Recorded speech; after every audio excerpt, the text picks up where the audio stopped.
ท่านผู้ชมที่เคารพเมื่อนี้ทีมข่าวโทรภาพแห่งชาติลาวจะนำเสนอให้บรรดาท่านได้รับทราบเกี่ยวกับสื่อและชีวประวัติย่อของบรรดาสมาชิกสภาแห่งชาติเขตเลือกตั้งที่9แขวงเสียงขวางซึ่งมีจำนวนผู้ที่สมัครจำนวน10 ท่านโดยจะเลือกเอา7 ท่านสำหรับรายชื่อของสมาชิกสภาแห่งชาติเขตเลือกตั้งที่9แขวงเสียงขวางมีจำนวนผู้สมัคร10 ท่านเลือกเอา7 ท่านมีดังนี้นับเบอร์ 1ท่านศาสตราจารย์ปริญญาเอกกิแก้วไข่คำพิทูลกรรมการกรมการเมืองศูนย์กลางพรรคประธานศูนย์กลางแนวเราสั่งชาติเสนอโดยศูนย์กลางแนวเราสั่งชาตินับเบอร์ 2ท่านรองศาสตราจารย์ภูวงศ์อุ่นคำแสน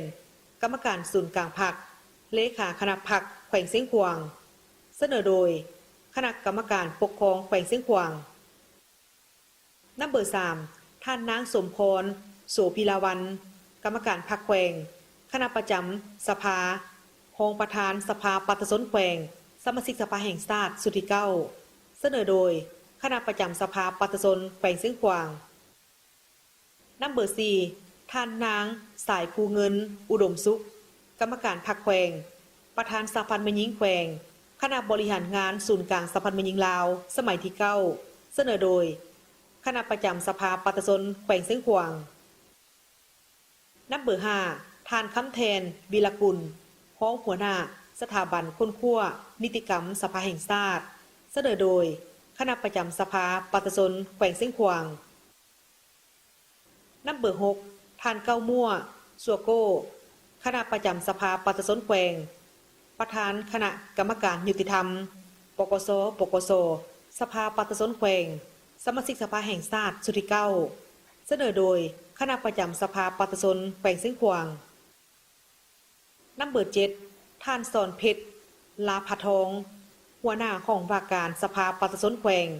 สมาชิกสภาปฏิสนธิขันแขวงสุดที่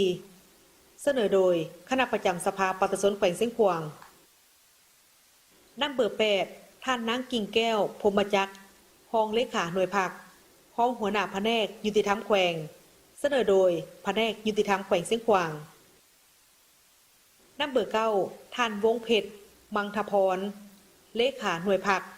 รองประธานกรรมการเศรษฐกิจแผนการสภาปฏิสนธิแขวงสมาชิกสภาปฏิสนธิขันแขวงสุดที่4เสนอโดยคณะประจำสภาปฏิสนธิแขวงเสียงขวางนับเบอร์ 10ท่านพันเอกปิ่นแก้วปะอินพรรองหัวหน้ากองบัญชาการทหารแขวงหัวหน้าห้องเสนาธิการกองบัญชาการทหารแขวงเสียงขวางเสนอโดยคณะกรรมการปกครองแขวงเสียงขวาง